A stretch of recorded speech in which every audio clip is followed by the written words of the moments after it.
Matthew Junkin. Nice to meet you. I'm James. So, tell me something fun about yourself. I like making music. You're a musician. Yeah. Guitar plays. Guitar. Guitar? Yeah. Are you more of a rock guy or Yeah, for sure. no country then? No. No? A lot of rockers don't like country. Hey. Yeah, I found my father, he was into some heavy metal, Yeah. and he just refused country. It was almost like, I like old country, well, what kind of old country? like Johnny Cash. Johnny Cash, right on. What about Billy Ray Cyrus? Is that old country? I think. Yeah. I think that's kind of Yeah. older. Older, yeah. Yeah, just a little bit. So, are you good, or are you just starting? Like, what do you think? I played in a band for a bunch of years, but we broke up. So. The band But we were broke good. up. It was good. Why'd you guys break up? The other songwriter moved to Mexico, so Oh, that kind of ended it. right. Are you a songwriter? Yeah, as it was well? me and there was two primary songwriters, me and another guy, and he moved away, so Right. it just kind of ended. So you made some originals then. Yeah. Oh, I'd love to hear sometime. Were you guys doing just bars, kind of Yeah, we did a little touring around the country. touring around in a van. Wow. So like, was it just kind of? Because you say around the country, so in and out of Ontario, you know, like is that? Yeah, we went to Montreal on the East Coast a couple times. Yeah. Were you guys making some good money, or is it just kind of? There was no money in it. We did get signed to like a little record label in Hamilton. Who were going to put out some records for us, but like I said, the other guy moved away. So Right. Why did he move? it was during the pandemic. He was pretty like paranoid about some stuff. And he went down his own rabbit holes, and he just changed his trajectory. So. Right. And so how long were you doing it before the pandemic kind of broke up the band, more or less? Probably about like 7 years. 7 years. Yeah. Wow. Was that kind of just the plan to take music and Yeah. kind of take off with it? That was kind of like my dream, but it ended up not happening, and I think I do have a lot of like feelings about that. It seems like a big missed opportunity in my life. Right. Is that what's kind of bringing you in today, or is there something else? I think I'm just feeling general stress about succeeding. I'm in school right now at college. It's my second semester, and in my upbringing, you know, I was pretty isolated and homeschooled, so it was a really new experience for me. And yeah, I'm just feeling like kind of overwhelmed. Mm-hmm. So you were homeschooled throughout high school as well, then? Yeah, high school and grade school. So what does that look like dynamically? Not what most people think. There wasn't a curriculum or anything. My mother was really mentally disturbed and in a lot of pain. Sorry to hear that. Thank you. If you don't want to discuss anything, you can just tell me, hey, like, it's too much, or you can just let me know, okay? Thank you.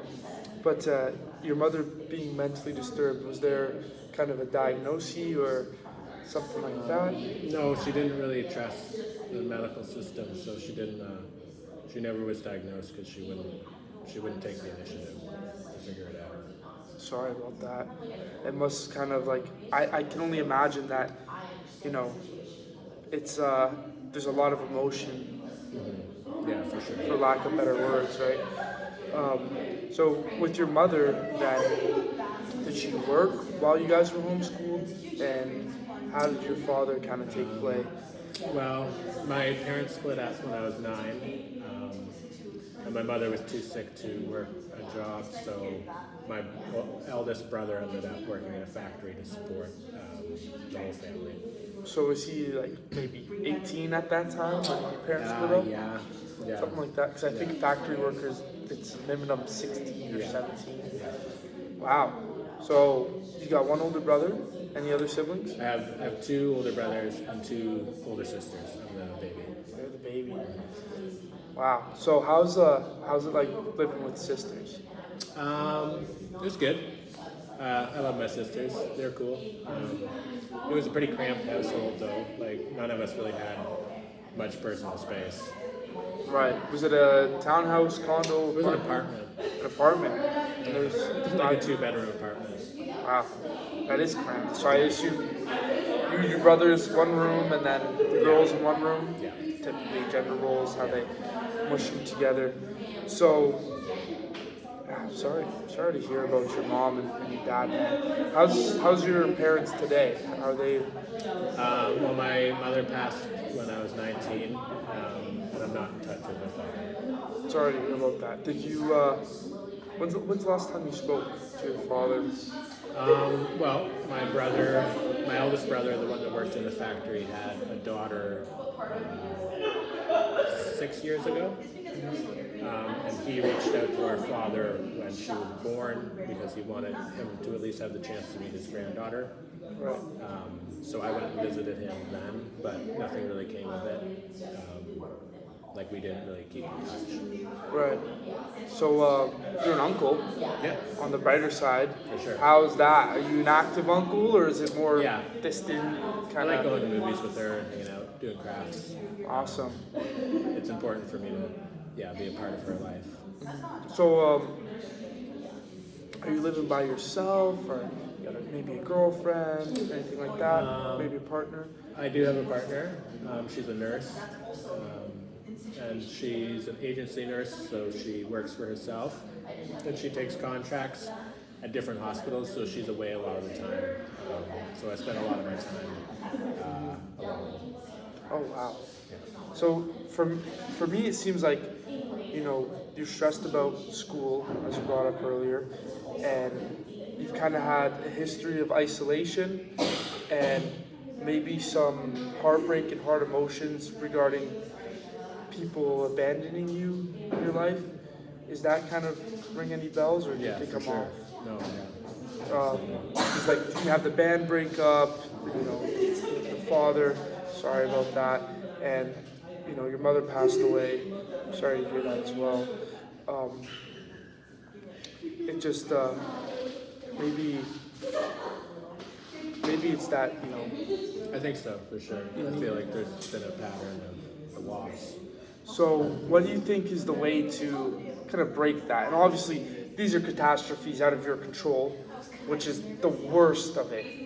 When you reflect and you think, I can't do anything about this, that's what sucks. It's the powerlessness of it. I think that's kind of what I've reflected on, and that realization has left me with that I don't have any control other than what I do internally with it. So it's up to me to decide what I'm going to do with that trauma, because it's very easy to just wallow in it. Right. Yeah. So, what do you do with it? Not as much as I'd like to. We just had to write a paper for my college about self-care, and it was kind of triggering for me because I was realizing I'm not really doing a lot to make my life better. Okay. So I know that there's goal areas, but as far as what I do, I would say trying to get 8 hours of sleep every night, eating food that's good for me, reflecting and journaling on some of the thoughts that I have. But there's other things that I like to be doing that I find hard to get motivated to do. What are some of those things? I used to work out all the time, 4 or 5 times a week, and I was in really good shape. But then over the pandemic, it just kind of all fell off the rails. Right.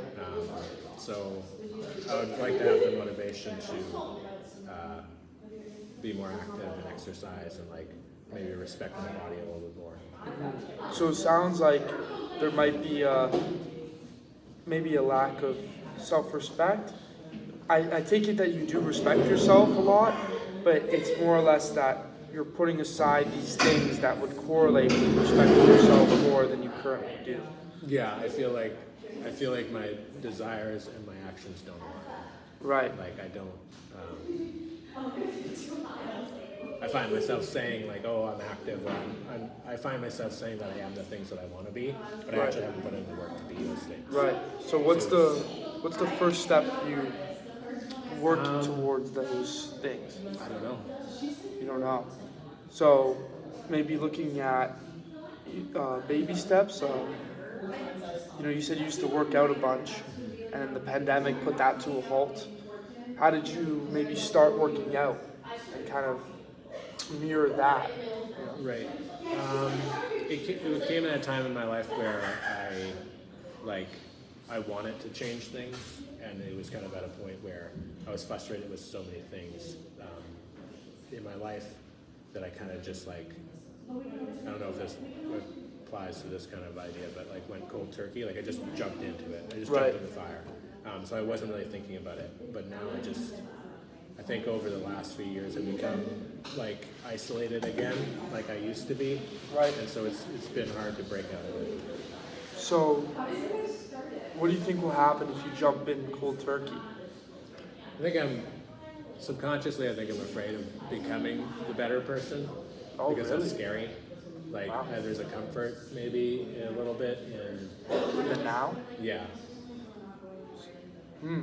So there's some fear of improvement. Why do you think that is? There's something easy about being isolated for me because nobody sees it. Like I'm Right. just by myself, and I don't have to put that effort in. You know, if I'm not around anyone, why does it matter? Right, but you see it though, and you're the one kind of isolated. All right, well, it sounds like to me that, like we stated, you have this fear of improving yourself. You want to improve yourself, but your brain's kind of at war with itself, maybe thinking, I want to do this and this, but I'm not willing to put this in to achieve this goal. Yeah, for sure. So, do you think the fear of it is putting you to a complete halt, or is there a way through getting towards and working towards those goals? When I've thought about it recently, I've thought that maybe just doing one thing at a time. I don't think it's just like I should throw myself back into the gym and like, struggle. Maybe fixing my diet first, or Right. like I have a vape pen, like quitting nicotine. That's like a hard do one of addiction the to first break. things first, and then take it in stages. Yeah. Yeah.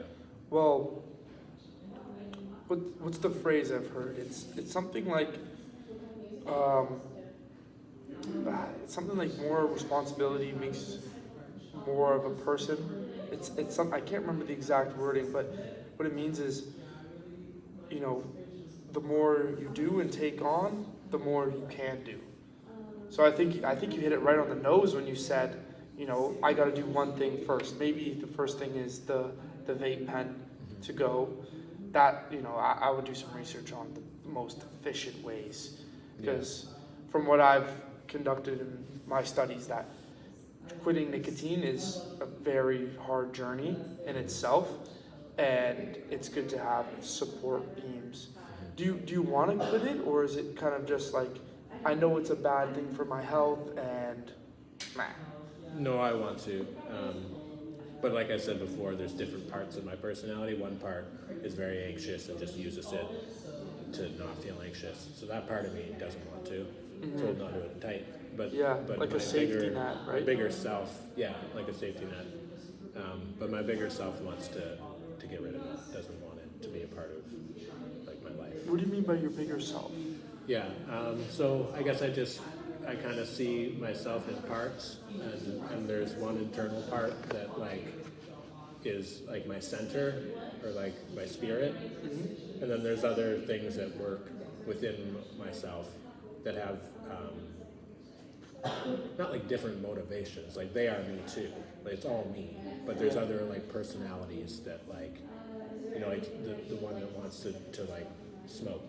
Right. Vape isn't Right. the same me as the one who wants to be healthy and like do what's good for my mind, body, and spirit.